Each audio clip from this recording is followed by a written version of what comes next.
Irmãos, vamos tratar desse assunto agora, somente da última parte da expressão que Paulo estabelece em Efésios 4, ter com que socorreu o necessitado, né? Nós temos dificuldades quando a gente fala em pobreza, né? Porque normalmente a pobreza ela é vista como pecado. E tem teologias que decretam isso mesmo, né? A teologia da prosperidade, por exemplo, ela vai afirmar isso. Em nenhum momento isso biblicamente é sustentado, a não ser no caso da pessoa que é pobre por causa da preguiça, como Provérbios fala, e como Paulo condena, né? Mas nem sempre isso é verdade. É possível a pessoa ser trabalhadora e não ter condições de sustentar a sua casa, certo? Isso é possível. O fato é que você não pode fazer com que as pessoas vivam a sua vida. Você não tem que elevar as pessoas a um padrão que é seu. Você tem um padrão de vida elevado, então você quer que todo mundo tenha o seu padrão. Isso aí já é estranho. Mas nós estamos falando de socorrer nas necessidades, certo? Que é comer, vestir, beber, né? O básico da vida, você dar o básico para o indivíduo. Essas coisas, elas podem ser ensinadas e praticadas, e ela deve ser feita como fruto do nosso trabalho. Isso implica que a Bíblia é contra a ideia de fazer trabalho social com o dinheiro dos outros, né? Você faz com o seu próprio dinheiro, né? Então não queira ser bom com o dinheiro dos outros, né? Seja bom com o seu próprio dinheiro. Não queira ser... Porque o socialismo dos nossos dias é isso. Eles falam que a gente tem uma dívida para pagar e tem uma cota que essa dívida tem que ser paga. Por exemplo, a questão do negro, essa coisa toda que vocês conhecem bem na história. E aí ele diz que você tem que ter uma dívida a pagar. A pergunta simples é a seguinte: quanto é que você já tem pago? O que é que você tem desembolsado o seu dinheiro para pagar? Nada, ele quer que os outros paguem a dívida que também é dele, né? O dia que você vê um socialista pagar a cota, aí eu vou até me animar a descobrir onde é que eu baixo essa fatura no banco para eu fazer esse pagamento, né? Fazer festa com o bolo dos outros, né? São coisas tão básicas na vida que às vezes a gente perde de vista, né? Então, assistência social, parará, e aí, mas a pessoa o dinheiro dela não é usado para isso. Ela quer que os outros façam, ela quer que o governo faça, ela não quer se envolver com isso, né? Então aí ela apela para todo mundo. Enquanto Paulo vai dizer: trabalhe com as próprias mãos, fazendo o que é bom, para ter com que socorrer o necessitado. Com que eu socorro o necessitado? Com que eu produzo com as minhas mãos. Não é das mãos dos outros. Não é da mão dos outros, é da minha própria mão. Então não queira fazer justiça social ou fazer assistência social com o dinheiro dos outros, falando em injustiça, falando que o governo não faz isso, se você mesmo não faz. E caberia aqui a discussão sobre até o papel do Estado nessa área, mas não é meu objetivo aqui, eu vou perder meu foco, né? Mas, veja, é comum as pessoas, quando vê alguém pobre, diz assim: o Estado não faz nada por ela. Não é o que o Estado, é o que eu não faço nada por ela, não é o Estado. Porque você dá um papel para o Estado que não é dele, mas o Estado assumiu esse papel. Mas não é dele. É por isso que o Estado, como diz lá no Nordeste, o nordestino fala assim: é igual boca de bode, onde o que o bode come morre. Onde o bode põe a boca, mata.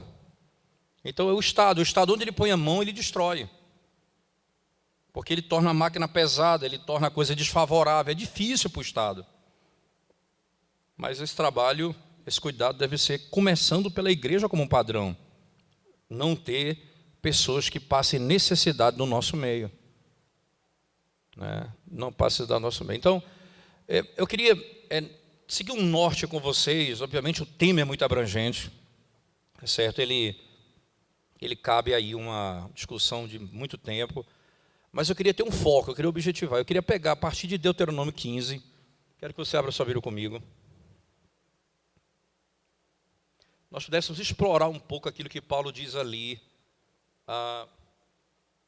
em Efésios 4, 28. Ele diz assim: ao fim de cada 7 anos farás remissão.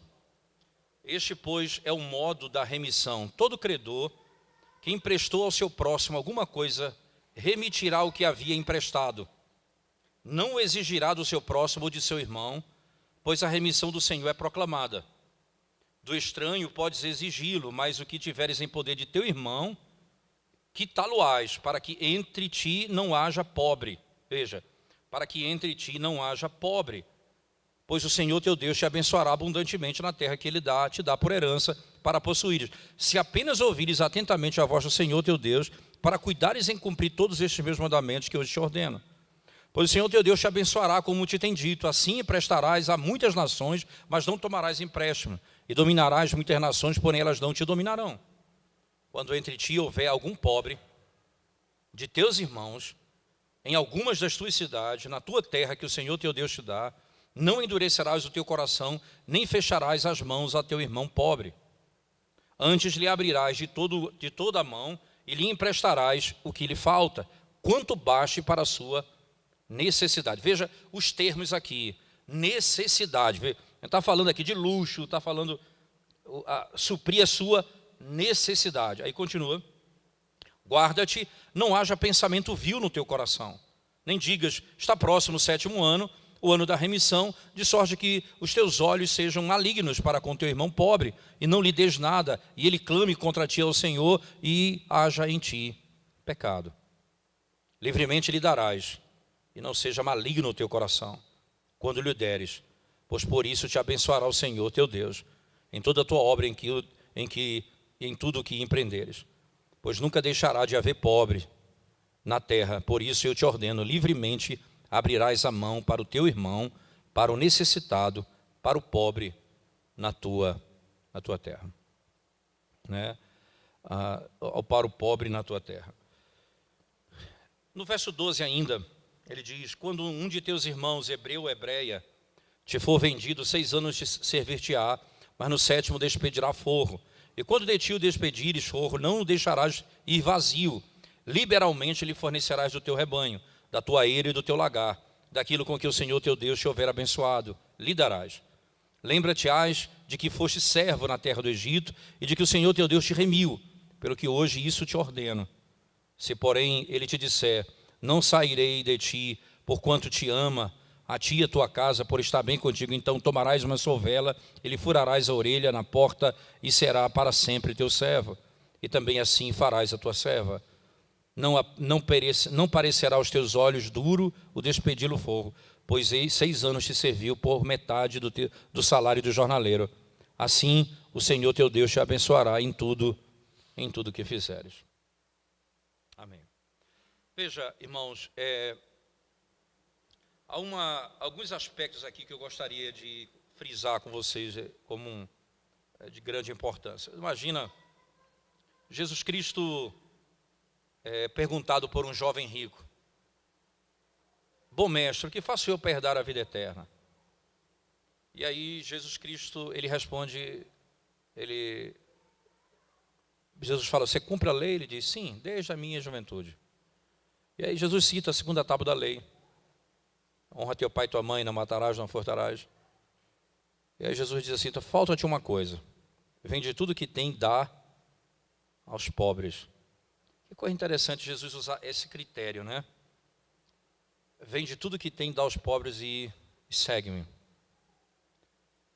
Cristo poderia ter usado muitos elementos para poder expressar a impossibilidade dele de guardar a lei como a palavra de Deus requer.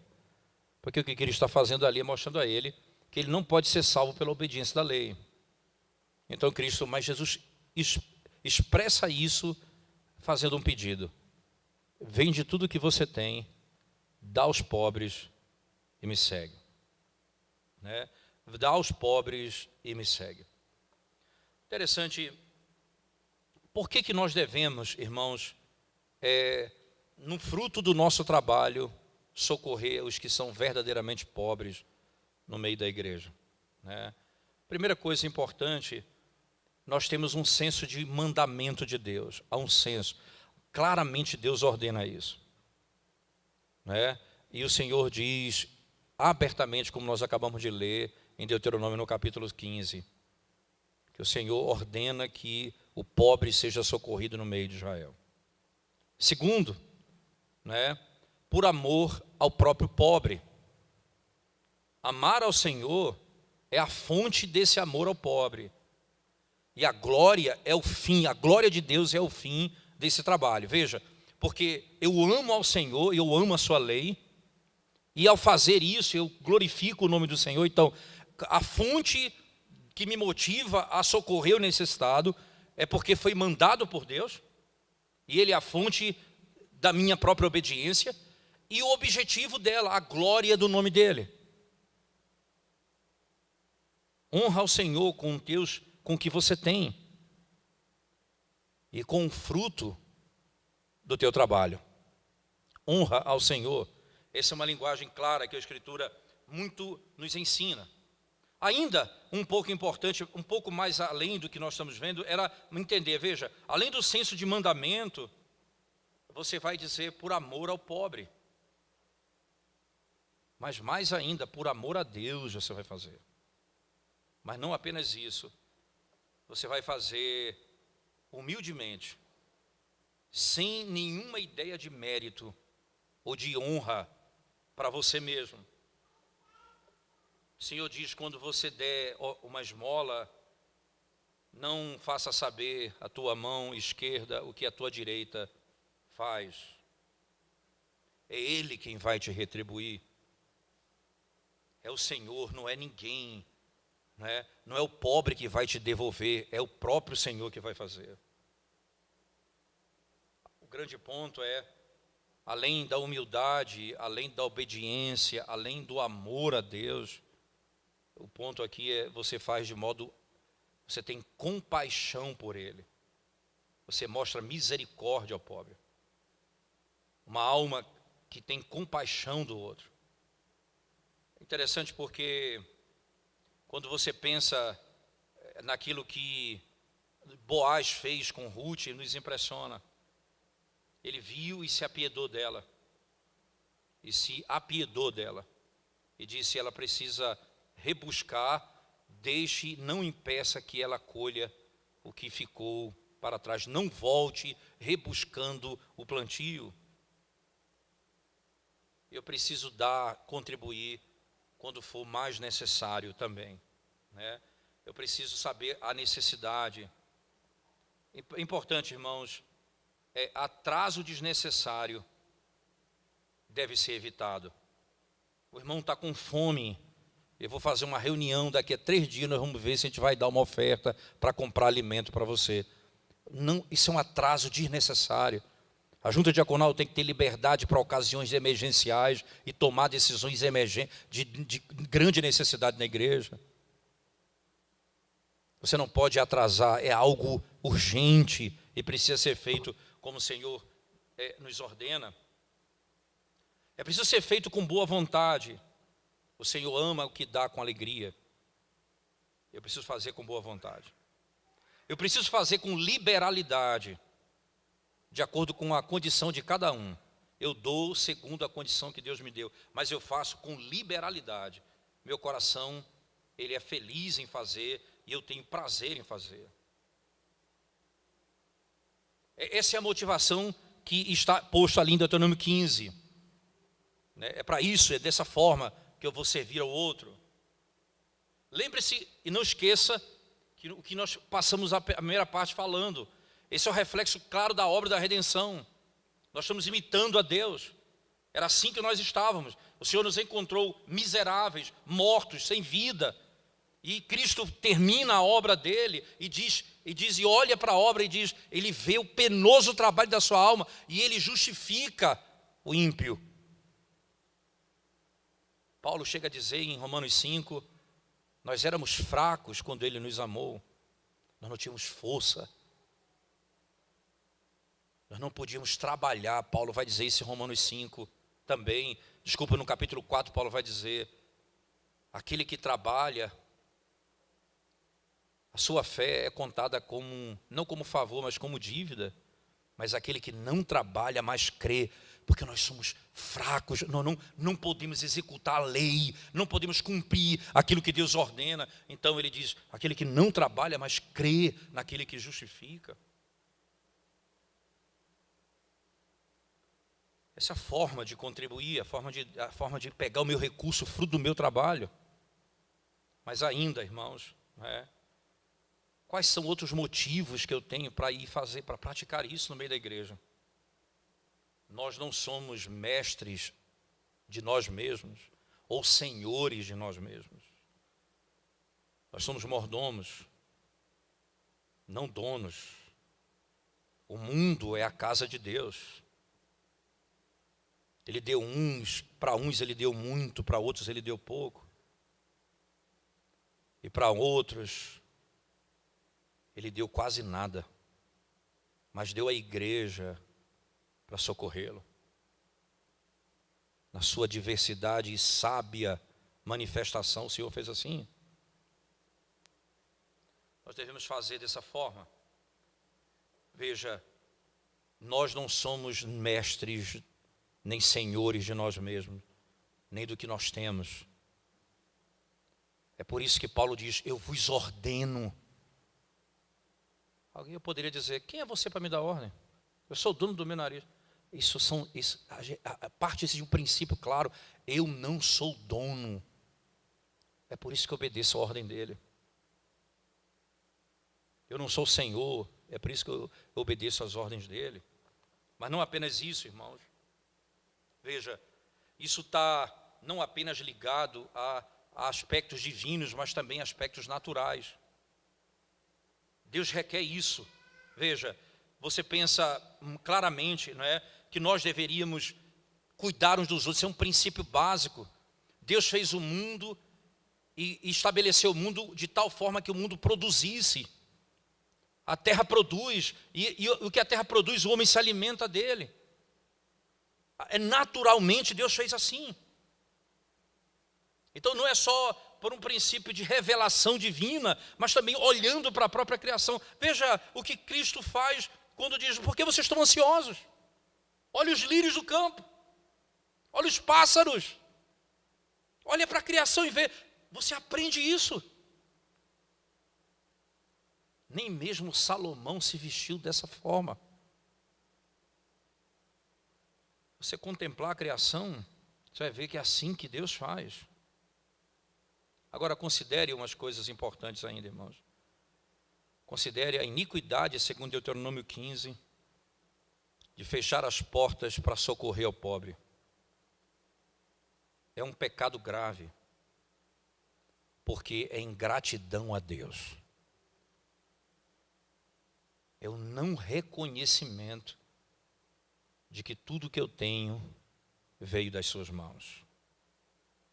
Ele nos deu tanto, mas nós não dividimos com ninguém.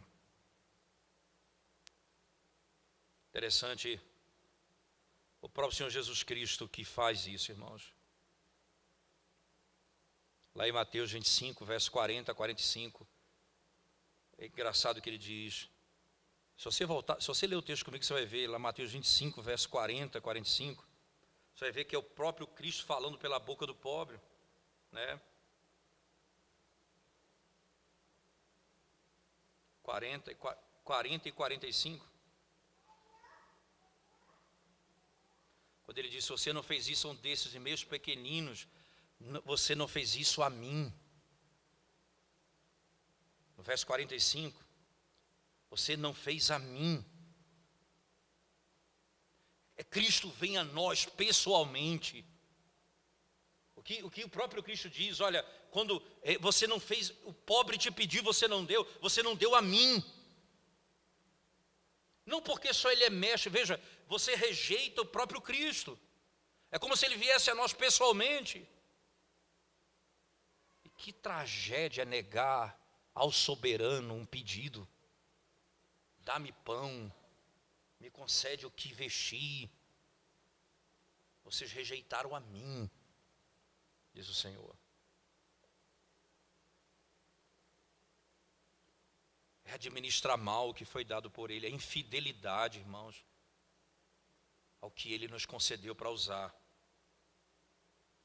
É como se Ele desse tanta coisa e nós usássemos só para o nosso prazer.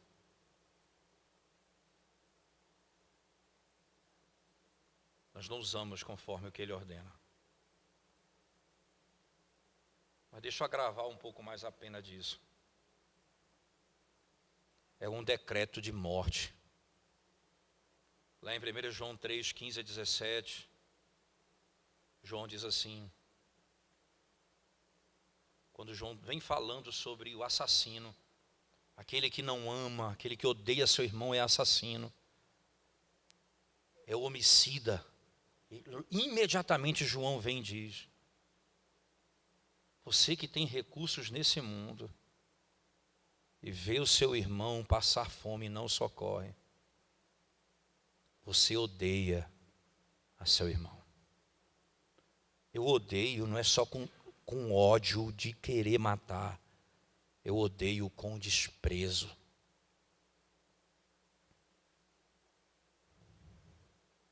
João diz, tu és um assassino.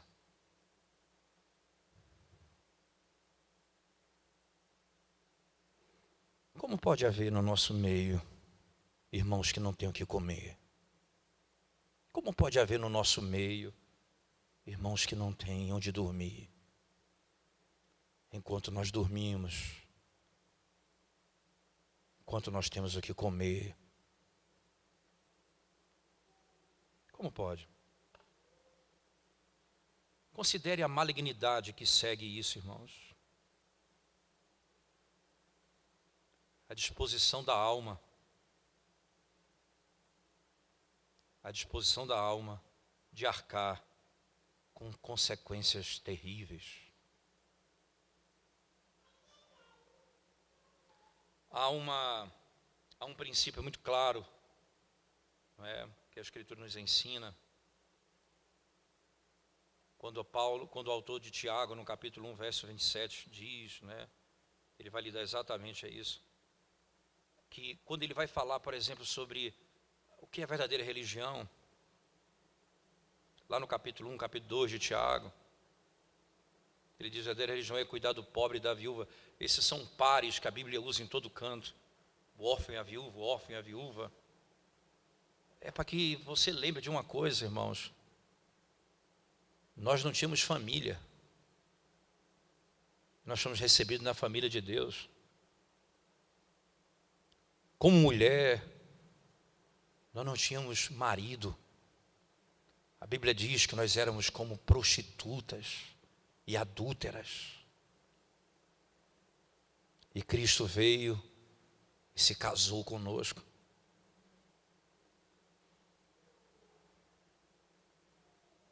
Ele diz a Faraó, Israel é meu filho, meu primogênito.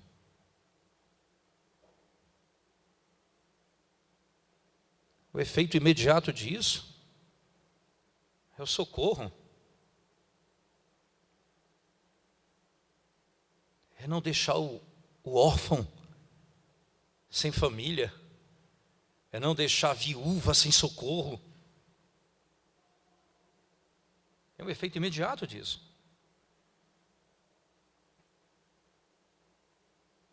Considere, irmãos, a excelência de um espírito caridoso, sempre pronto a comunicar ao pobre aquilo que Deus lhe deu. Interessante, o Senhor disse, é melhor dar do que receber. Que prazer é fazer isso. Jesus Cristo, quando estava no mundo, irmãos, embora ele se tornou pobre, ele nos recomenda o exemplo de dar ao pobre o socorro ao necessitado. Agora considere ainda as vantagens de fazer o que Deus manda, as promessas que estão envolvidas aqui. Lá em Provérbios 19, 17, abra sua Bíblia comigo, por favor. Provérbios 19, verso 17. Veja o que diz a palavra de Deus.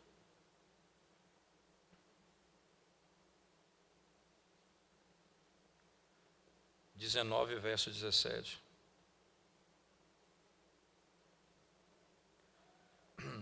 Quem se compadece do pobre, ao Senhor empresta, e este lhe paga o seu benefício.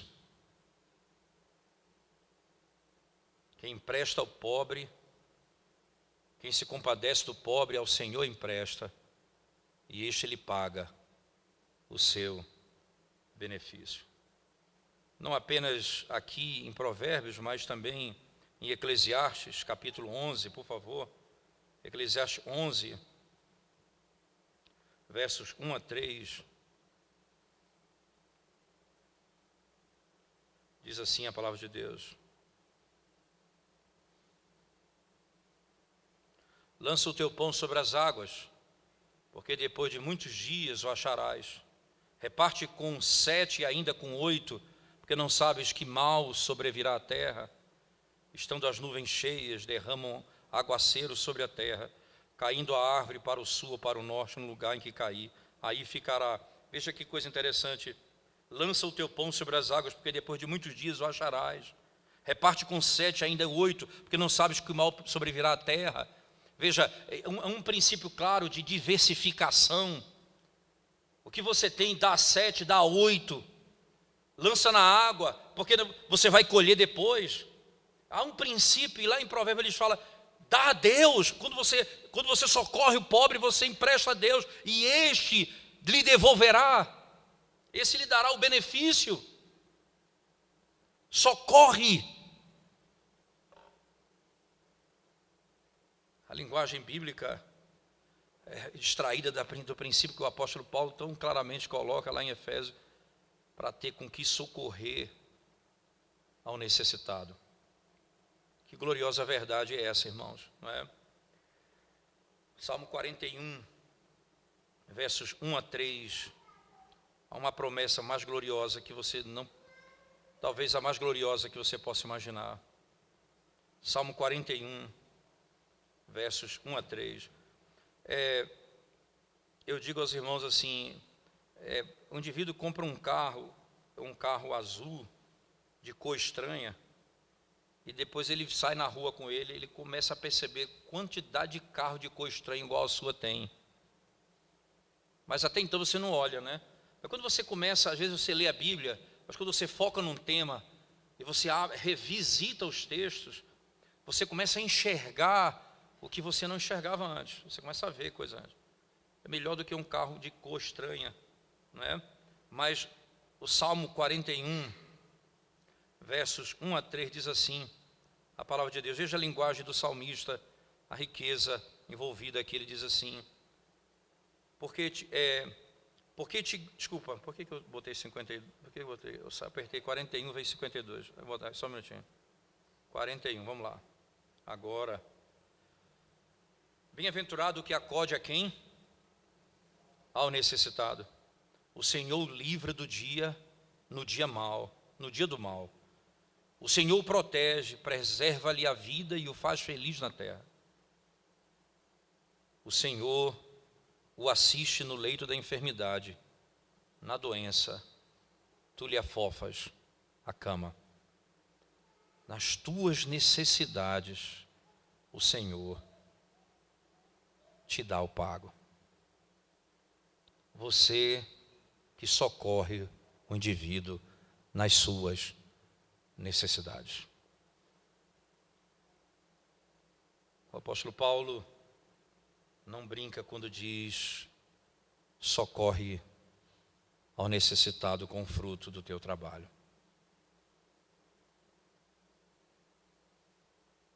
Bem-aventurado, irmãos, são os misericordiosos. Bem-aventurado são os misericordiosos, porque eles alcançarão misericórdia. O Senhor nos ensina como que nós devemos melhorar, incrementar os benefícios ou os bens deste mundo de forma a usá-lo para a vida eterna.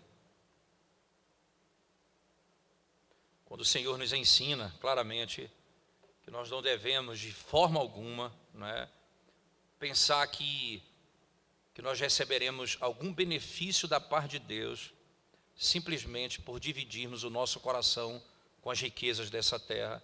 Ele diz: não acumule tesouro onde a traça e o ladrão, onde a traça pode destruir, o ladrão pode roubar. Acumule tesouro nos céus. Essa é a forma de transformar as minhas riquezas e cuidar do meu coração. É como eu uso, é como eu contribuo, é como eu sirvo com o fruto do meu trabalho. Essa é a forma de eu lidar com o meu coração no que diz respeito ao que eu tenho, o que Deus me dá como fruto do meu trabalho. É como Paulo diz a Timóteo, o amor ao dinheiro é a causa, é o que leva a tantos males. Deuteronômio 15, 7 a 11 nós lemos que deve ser tratado como irmãos. E lembrando de Deuteronômio 15, você vai lembrar da seguinte imagem. Ele diz assim: olha, no dia da remissão você vai perdoar a dívida dele. E funciona assim, deixa eu só explicar como era que funcionava. Era a cada 6 anos, o 7º ano, a dívida dele era paga. Isso aqui não é o ano do jubileu, que era 50 anos, mas o ano da remissão, a cada 7 anos. Só que não era contado no dia em que eu precisava do recurso, era um calendário à parte. Então, o que acontecia? Acontecia que alguém tinha grande necessidade no 5º ano. E aí eu dizia, Moisés diz: cuidado com o teu coração, para não ter pensamento maligno dizendo: eu não vou dar, porque no outro ano eu vou ter que pagar, eu vou ter que livrá-lo da dívida. Ele não vai me pagar. Aí a promessa: Deus é quem te retribuirá. Cuidado com o teu coração, não diga no teu coração isso. Porque só tem um ano e ele vai sair livre. E aí a maldade: eu não vou socorrê-lo, ele não tem o que comer, ele não tem como me pagar. Ele não tem o que me dar.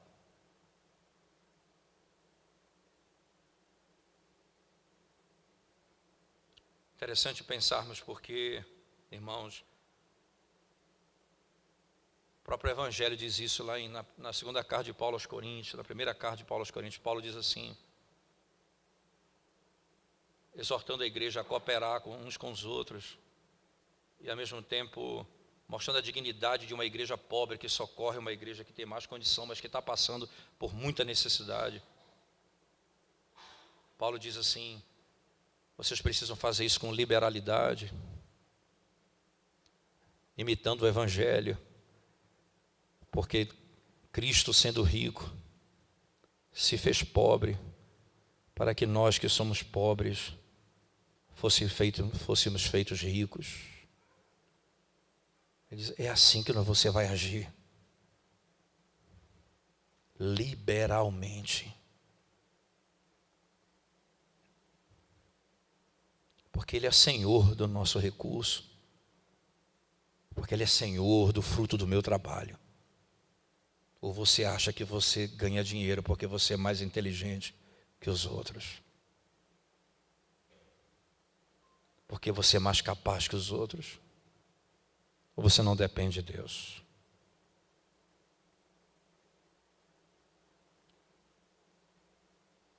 Deuteronômio vai me ensinar a lutar contra o meu coração, irmãos. São exortações que Paulo dá lá em Efésios e que Moisés dá em Deuteronômio 15, para que seja evidenciado a sinceridade do meu coração. Dividindo voluntariamente aquilo que a providência não me permite guardar. Deuteronômio diz: abre a tua mão. Abre a tua mão. qualquer que seja a satisfação que o Senhor negue a você nesse mundo, irmãos, qualquer perda que você tenha nessa terra, saiba disso. Deus não perdeu você de vista.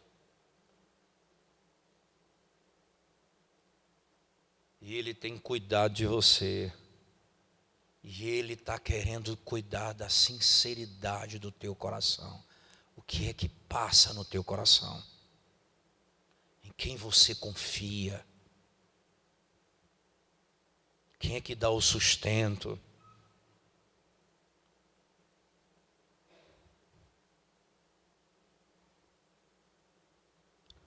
Deus faz isso para poder transformar o meu coração. Não seja murmurador, nem mesmo no teu coração murmure, muito menos com palavras.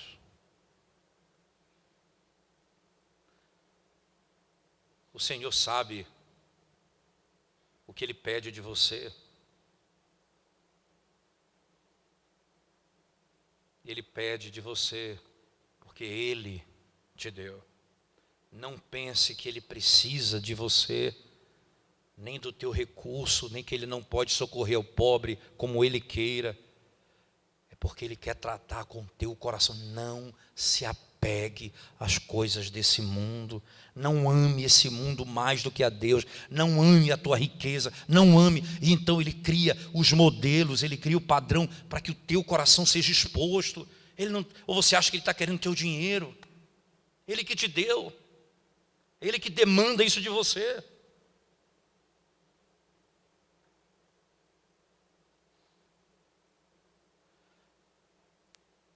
Como é fácil, irmãos, quando o Senhor nos coloca diante de uma, eu não falar tentação, mas o Senhor, claramente como fez com Abraão, o Senhor testou Abraão, e nós somos testados todo dia, a arrancar o apego às coisas desse mundo.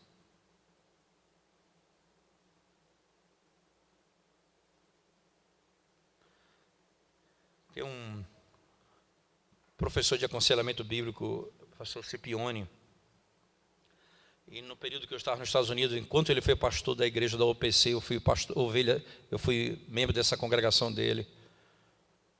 E nesse primeiro semestre, depois ele mudou, ele foi ali para onde ele está hoje, Pensilvânia, se eu não estou equivocado. Onde é o seminário que ele dá aula hoje? Ele estava no sul dos Estados Unidos e foi mais para o centro. E aí, ele morava numa casa muito boa. A esposa dele, gente muito boa. Ele sempre nós íamos à casa dele.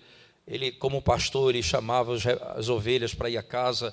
E lá a gente jantava e ele pastoreava, conversava, perguntava. Era um momento muito rico, sem dúvida. E aí, de repente, eles tiveram de sair da igreja, que não estava no plano deles. E eu encontrei a esposa dele no supermercado. Estava eu com minha esposa fazendo compra. Nós encontramos ela no supermercado e ela disse: eu estava assim, apegado à minha casa, nunca morei tão bem na minha vida. Essa foi a melhor casa que eu morei na minha vida.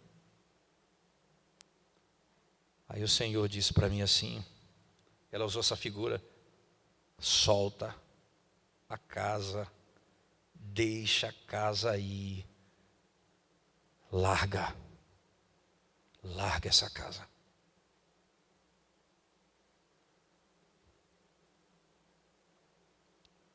O Senhor faz isso com a gente exatamente assim, irmãos.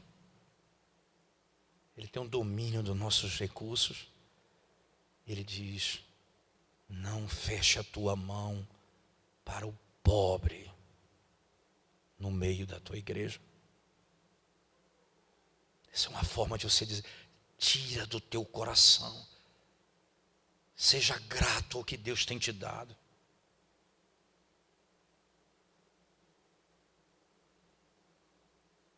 Faça exatamente isso que a palavra de Deus diz.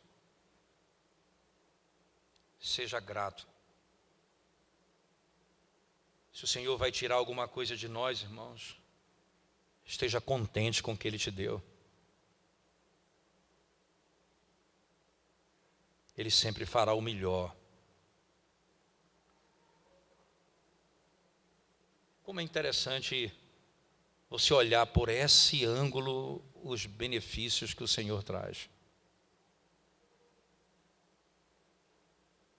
Mas uma promessa está envolvida aqui, uma promessa profunda.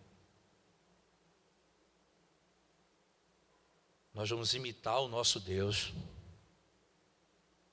que quando Ele viu o penoso trabalho da sua alma, Ele deu aos miseráveis. Nós vamos ter o nosso coração tratado. Eu não vou me apegar. Eu preciso socorrer.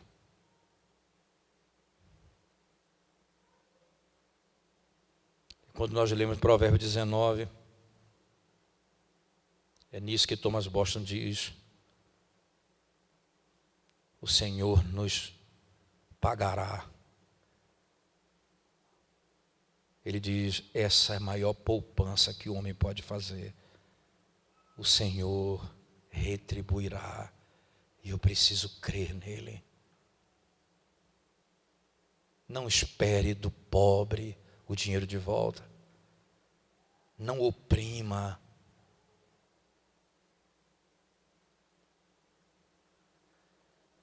Se ele te pede emprestado para comer, não cobre dele.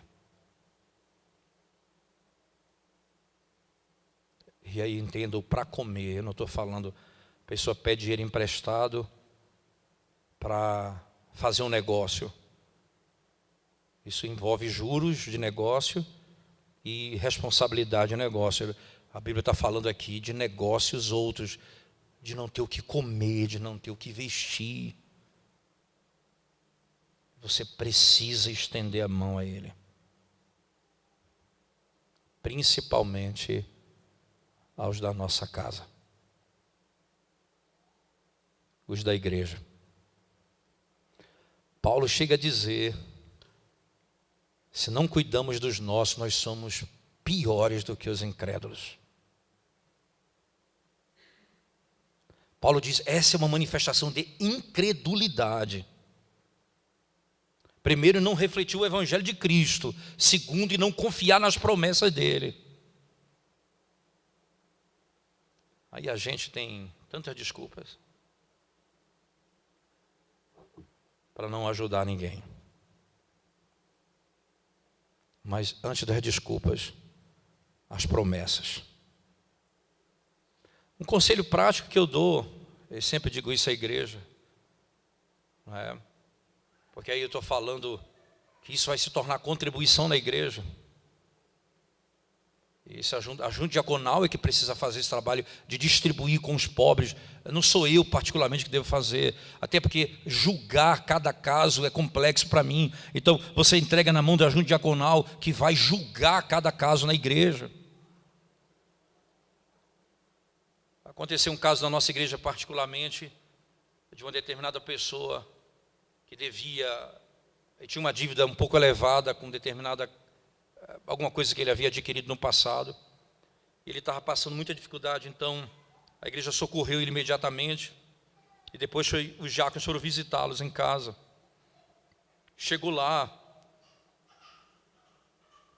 descobriram, ao entrar na casa, tinha uma televisão de 64 polegadas. Ele tinha bicicleta para todo mundo da mais alta qualidade, as bicicletas. Se a igreja ajuda uma pessoa dessa, ele propõe uma vida ímpia para ele. Então o que é que a junta diaconal tem que fazer, irmão? Venda as suas bicicletas, venda a sua televisão e compre uma menor. Vende o celular, iPhone dos seus filhos e pague a sua dívida. Ele não tinha necessidades. A igreja precisa julgar. E eu sozinho não tenho como fazer isso. E esse trabalho diaconal é que vai produzir esse tipo de coisa. Precisa ter uma ajuda. Por isso Paulo, por isso os apóstolos disseram lá em Atos: homens cheios do Espírito Santo e de sabedoria. Não é só porque, para poder distribuir dinheiro, precisa ser cheio do Espírito Santo e sabedoria. Não é distribuir dinheiro, é precisa saber a quem. Veja o que estava acontecendo. Algumas pessoas estavam sendo preteridas. Precisa de alguém com sabedoria para saber não preterir, não fazer julgamento falso, com sabedoria, cheio do Espírito Santo, socorrer quem de fato precisa, usar o dinheiro da igreja de modo sábio.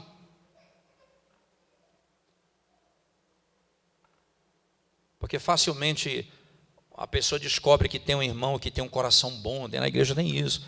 Tem gente que é livre para dar e a pessoa encosta ali. E meu conselho é sempre esse: fuja da personificação. Haja por meio da igreja. Contribua na igreja, para a igreja socorrer o irmão. Para que não fique algo pessoal, dependente, e aí pecado posteriormente. Esse é um trabalho que a ajuda diaconal na igreja precisa exercitar. Lá nos Estados Unidos, voltando ao meu caso lá, eu acompanhei um caso de uma irmã que ela precisava comprar remédios, e muito caros remédios, a igreja bancou por 3 meses. Então, a ajuda diaconal foi fazer uma visita à casa dela. E ela tinha TV a cabo, a mais cara. Ela tinha algumas coisas que podia não ter. E a ajuda diaconal disse a ela: irmã, a senhora precisa, não é não ter televisão, é diminuir esse pacote. A senhora corta isso, vai sobrar dinheiro para a senhora comprar seus remédios. E aí a igreja vai poder ajudar alguém que de fato precise. Porque se a gente ajudar a senhora que não precisa, nós vamos roubar, nós vamos pecar contra Deus. Esse dar livremente, socorrer, precisa ser feito via igreja. É óbvio que eu estou falando dos membros da igreja, eu estou falando de alguém da sua família, um parente, alguém que você conhece e que você até pode julgar melhor, mas os membros da igreja, é assim que você tem que agir. Foi para isso que Deus instituiu os diáconos na igreja. E aí você tem um trabalho tão precioso, a palavra e a misericórdia.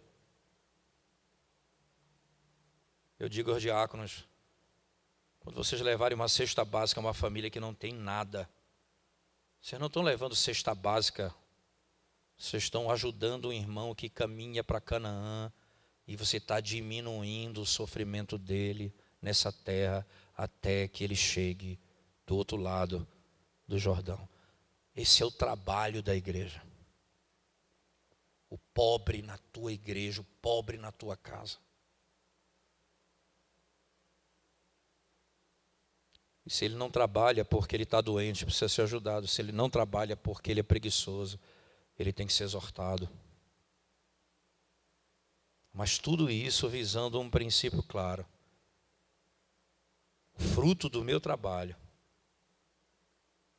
é usado da mesma maneira e com a mesma submissão ao modo como eu trabalho. O meu Senhor me diz como eu trabalho, e o meu Senhor diz como eu uso o meu recurso. Isso não é dado a mim, é a submissão a Ele. Como é que nós temos visto isso na igreja? Como é que nós temos socorrido os necessitados na igreja? Qual é o cuidado que a igreja tem com o pobre?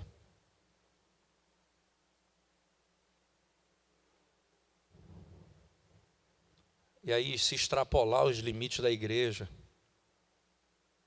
não que a igreja local, por exemplo, a Sexta Igreja Presbiteriana de Belo Horizonte, se não há ninguém que passe necessidade na igreja, ou se todos que passam necessidade são devidamente socorridos pela igreja, por que não podemos socorrer a outra igreja irmã que tem necessitados e eles não podem socorrer?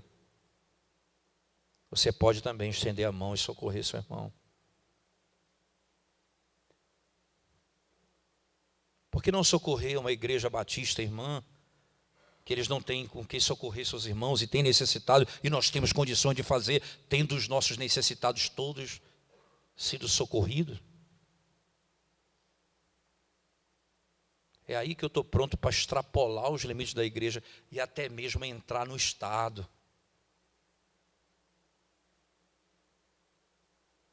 Porque quando você vê alguém com fome lá fora, você diz, o que é que esse governo está fazendo?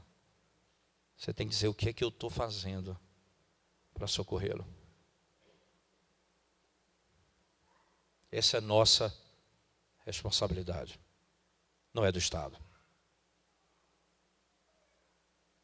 Assim como Deus faz com a igreja, Ele faz também lá fora. E nisso eu queria encerrar, irmãos, focando na promessa, como um princípio básico. Se você ajudar o necessitado, o Senhor te socorrerá nas tuas aflições e necessidades. Se você socorre ao pobre, o Senhor te dará o pago. O Senhor te retribuirá. Essa é a maior poupança que um homem pode fazer nessa terra. Porque quem vai pagar não é o banco, é Deus. E Deus não falha. E Deus não falha. Que nosso coração esteja disposto a isso, encerrando esse princípio básico da primeira e segunda palestra. O modelo que nós estamos fugindo é da idolatria, do furto, do roubo. Agora o nosso modelo é imitar a Deus em Cristo. Nós trabalhamos com as próprias mãos, não dependemos dos outros. Fazemos o que é bom para ter com que socorrer ao necessitado. Tudo isso fechado, nós não estamos quebrando o 8º mandamento. Não estamos quebrando o 8º mandamento. Trabalhando com as próprias mãos, fazendo o que é ético e socorrendo o necessitado. Nós não estamos roubando do Senhor. Deus nos ajude a vivermos dessa forma, em submissão à sua palavra. Vamos orar e a gente vai abrir. Não sei se vou fazer 3 perguntas ainda, né? Pode ser, vamos orar e eu abro para as perguntas. Senhor, obrigado por esse momento, obrigado pelo privilégio de podermos meditar e refletir sobre o fruto do nosso trabalho em submissão aos mandamentos do Senhor. Tem piedade da nossa alma, tão mesquinha, Senhor Deus, que só pensa em si mesmo. Ajuda-nos a fugir do amor ao dinheiro, fazendo o que o Senhor nos ordena fazer, expondo o nosso coração e lidando com aquilo que está no mais íntimo do nosso ser, para que não nos apeguemos a esse mundo, mas somente ao Senhor. Esse é o desejo do nosso coração. Em nome de Jesus nós oramos. Amém. Vamos abrir então para algumas perguntas. Isso. Deixa eu começar com uma pergunta então, me permita? A Rocha. Não é a Rocha, não. Eu não sei se a minha leitura ela está sendo equivocada, mas eu percebo que algumas igrejas, com receio de cair na missão integral, têm deixado de fazer, como por exemplo, ajuda ao pobre e alguns trabalhos que a gente pode chamar de social. Qual é o equilíbrio aí para que a gente não caia numa teologia integral, numa missão integral? A diferença básica seria a seguinte. A religião humana, e a integral está envolvida nisso, ela é o que eu faço para Deus. E a religião bíblica é o que Deus faz por nós. O que eu faço para Deus produz uma ética e uma moral, mas não produz uma ética da redenção. Produz uma ética redentora, mas não como fruto da redenção. Se a ética que nós temos é baseada no que Deus fez por nós, lembre-se, em Deuteronômio 15, lá no final do trecho que nós lemos, ele diz assim: lembre-se, vocês eram escravos no Egito. Lembre-se, vocês eram miseráveis no Egito. Lembre-se, vocês não tinham família no Egito. E eu te livrei de lá. Eu te resgatei de lá. Aí isso produz um modelo ético e moral. Então, a diferença do que nós estamos falando aqui é o que Deus fez por nós e o que Deus continua fazendo por meio da igreja. Não é o que eu faço para Deus e o que eu continuo fazendo para Ele. É o que Ele fez por nós e o que Ele continua fazendo. Ele continua ordenando, Ele continua mandando, Ele continua dirigindo, me dando, me fazendo ter posse e dizendo como eu devo usar o meu recurso. A diferença basicamente está nisso aí, no fundamento.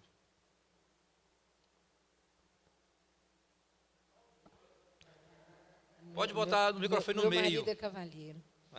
Pastor, eu tenho duas dificuldades bem grandes. Pois sim. Uma é contribuir, ajudar uma pessoa que está necessitada porque gerenciou mal o seu recurso. Então, eu tenho dificuldade com isso. E outra dificuldade que eu tenho também, e os meus filhos nos cobram muito, é ajudar pessoas na rua, que eu não conheço, que eu não sei se vai usar o meu dinheiro realmente para comida ou para vestir.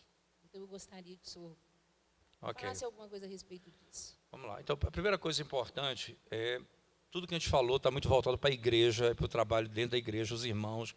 Em Deuteronômio 15, ele fala do teu irmão, da tua tribo, do teu clã. Né? Então, Paulo vai dizer, principalmente os da fé, né? Mas não exclui de fato os de fora.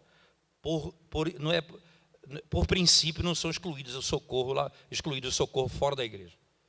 Mas, se a pessoa está passando necessidade porque ela administrou mal o seu recurso, e ela está pagando um preço grande, caro por isso, eu tenho duas maneiras de lidar com esse problema.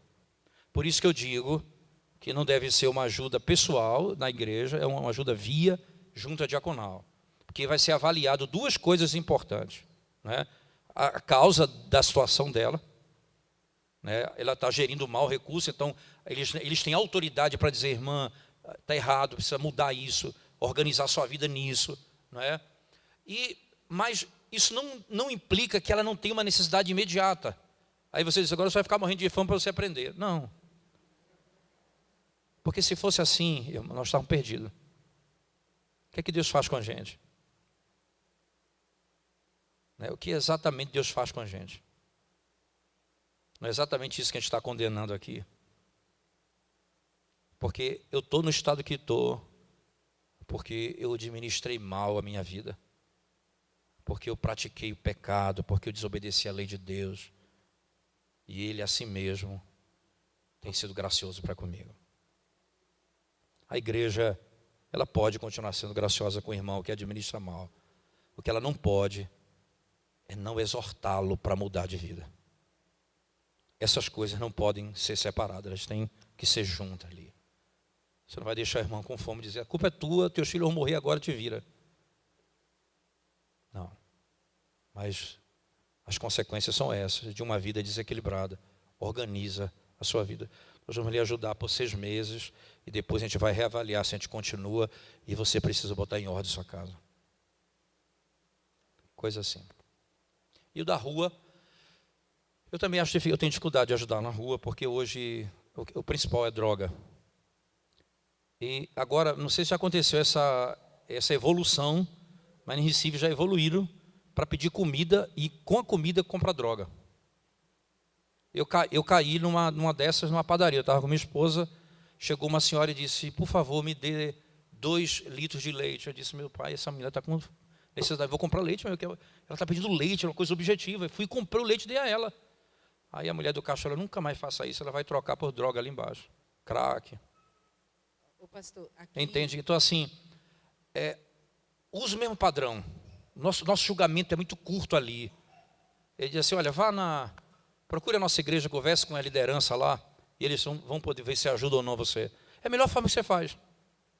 Porque aí você vai lidar, a junta diaconal vai até lidar com um caso desse, precisa de ajuda, várias ajudas espiritual, não é só aquilo ali. E aí a pessoa nunca vem, porque ela não quer ajuda, ela quer o dinheiro para comprar droga. Então é complicado, então eu tenho dificuldade também. Eu quero acreditar que isso não é um privilégio só de Belo Horizonte, mas outro dia a gente estava numa região mais nobre aqui para jantar, e um rapaz abordou a gente na hora que a gente saiu do carro e pediu um leite em pó caro, que a filha dele precisava, e ele tinha receita. E o leite tem que ser caro, E aí o meu filho quis ajudá-lo, e o meu marido foi junto até o supermercado, e na hora de sair, o rapaz queria a notinha. Aí meu marido falou assim, não, a notinha é minha. Ele falou assim, não, é porque a polícia, se me pega, acha que eu estou roubando. Mas, na verdade, o que ele faz é, a gente dá o leite caro, ele volta no supermercado e troca por bebida ou por outra coisa que não é alimento. Então, assim, isso não é raro. Não é raro. Reverendo, dentro do texto da palestra Ética e Política, o senhor falou muito bem aí a respeito do poder de Deus, da autoridade, né? Porque o poder não é intrínseco ao ser humano. Ele é a delegação divina pela própria Bíblia, né? A autoridade é vestida por Deus. Qual que seria, na percepção do senhor, o posicionamento da liderança da igreja junto a autoridades ou agentes públicos, que mesmo atuando, né, na forma de apoio assistencial, social, ao pobre e tudo, mas que paralelamente afrontam, né, declaradamente as Escrituras Sagradas, se colocando até mesmo igual Jesus Cristo, ou até acima de Deus, ou que Deus não existe. Veja, irmãos, biblicamente, o Estado ele tem um papel muito curto, muito pequeno. Mas o Estado, no mundo que nós vivemos, ele tem um papel muito abrangente. Então, o Estado, ele gera uma empresa de petróleo. Nunca ninguém roubou tanto. O Estado gera bancos. Ninguém rouba tanto mais do que em banco. Onde o Estado põe a mão, ele cria uma burocracia, ele cria um sistema de... Então, não é papel do Estado esse. É mudar a vida das pessoas. É um papel da igreja, da pregação do Evangelho. O Estado ele tem de punir o que faz o mal e louvar o que faz o bem. Seria esse o resumo básico do Estado. Mas nós vivemos numa realidade como essa, e aí a corrupção ela não se encontra apenas na gerência de uma Petrobras, no cuidado com um pobre também. Vai se roubar merenda escolar, a máfia da merenda. Quer dizer, são coisas, irmão, que é intrínseco a alguém que não foi chamado para cumprir esse papel e assumir um papel que não é seu. E aí, por ser tão burocrático, tão pesado, tão difícil, o roubo é tão facilitado, a injustiça, né, o não cumprimento do propósito, né, isso tudo está envolvido. O problema é que isso não deveria estar nas mãos dele, e está. Né? Então, não podemos esperar uma coisa muito boa, não. O papel da igreja deveria ser mais abrangente, talvez.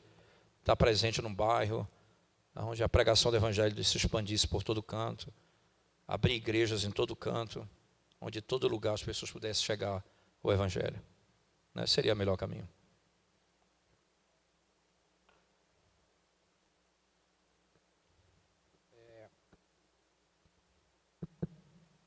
Aos irmãos cristãos que aqui estão, paz e graça da parte de Deus, e aos batistas e presbiterianos, um bom dia.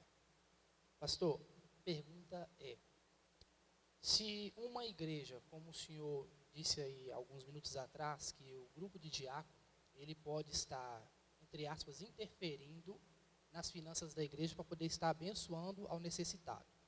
E quando a visão do diaconato é de ajudar ao necessitado, mas o pastor da igreja, ele não aceita com que seja feita essa ajuda.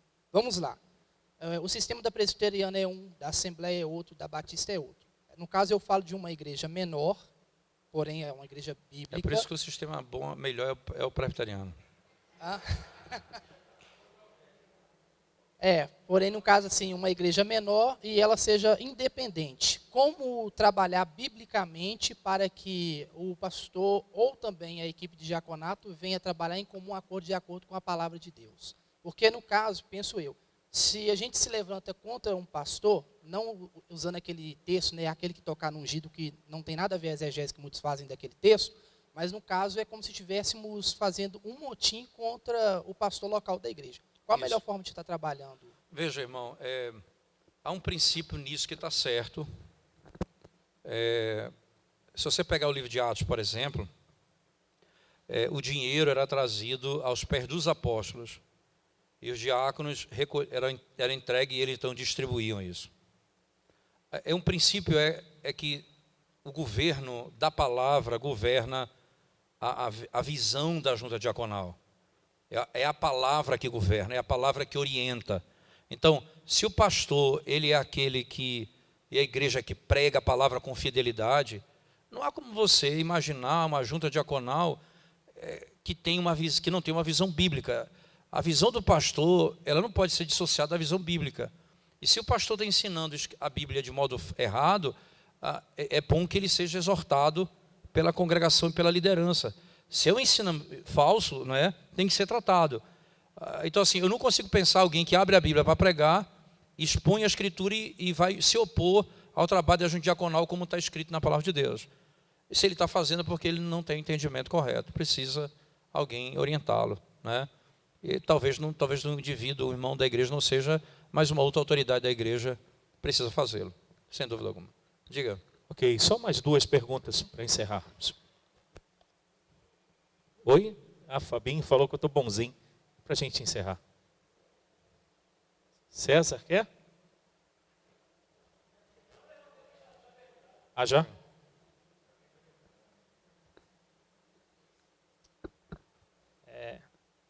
Minha pergunta é sobre, visando alcançar os de fora, se, por exemplo, participando de um grupo de evangelismo que busca evangelizar os de fora, se a minha postura primeiro é ir à junta diaconal, se a ajuda for uma ajuda social, que a gente perceber, ou se a gente mesmo tem essa autonomia de ajudar. E visando isso também, eu participo de um grupo de evangelistas que é interdenominacional, são várias igrejas, e a gente costuma fazer esses trabalhos de primeiro evangelizar, buscar pregar a palavra do Senhor, e às vezes a gente percebe pessoas que realmente necessitam. E nesse caso em especial, a gente tem várias igrejas envolvidas, e como o irmão falou ali, cada uma tem um padrão diferente. Você orienta sobre isso, se a gente mesmo pode ter essa autonomia, ou a gente tem que recorrer a uma junta diaconal? Sempre a igreja ela se tornou uma igreja cheia de ministérios. E só tem 2 ministérios básicos na igreja: a palavra e a misericórdia. São 2 ministérios. A palavra ela pode se expandir por vários, aconselhamento, não é? Tudo isso é a palavra de Deus, está debaixo da autoridade do conselho da igreja. E qualquer trabalho, seja ele de socorro ao necessitado, de ordem de culto ou de socorro a alguém lá fora, a junta diaconal esse é o ministério da misericórdia. Então, sempre quando, por exemplo, um jovem da igreja chegou: pastor, eu achei bonito isso, um grupo lá na igreja falou: pastor, nós estamos pensando em fazer um trabalho de visitação a asilo, a orfanato, né? Eu falei: que coisa maravilhosa, irmãos. O que é que o Senhor nos orienta? Eu disse 2 coisas. Primeiro eu quero encorajá-los a ir adiante, a fazer isso mesmo, né? Eu só quero que vocês me deem uma ideia geral, como é que vocês vão fazer. E segundo, vocês precisam ter um presbítero e um diácono orientando vocês, porque vai ter ensino da palavra e vai ter socorro às pessoas ali. Vocês vão fazer um trabalho debaixo desse governo, né? E aí vocês vão ser orientados a fazer. Os diáconos vão assumir essa frente e os presbíteros essa frente aqui. Isso você não sufoca a igreja no avanço, mas não perde os dois fundamentos que ela não pode perder, que é a palavra que governa tudo e a misericórdia que socorre aqueles que são seus, né? Se nós vamos expandir, a junta diaconal precisa se orientar como é que vai ser feito isso. Tá bom? Ok, mais uma pergunta para encerrarmos. Não havendo, vamos ficar em pé, vamos orar. Queria chamar o Fábio aqui. Fábio que tem sido esse parceiro, nos proporcionando servos de Deus, como o reverendo Paulo, para estar conosco aqui em Belo Horizonte, como também em outras conferências na parceria com o Fábio via a Editora Fiel e neste ano Monergismo também. Vamos orar, Fábio? Pode orar para a gente? Senhor Deus, nós te louvamos, porque o Senhor, mais uma vez, foi bom conosco. Participar desse evento, dessa conferência, sobre um tema tão importante, tão relevante, com certeza ele surpreendeu as nossas expectativas e o Senhor, ele tem trabalhado de maneira magnífica usando esse teu servo.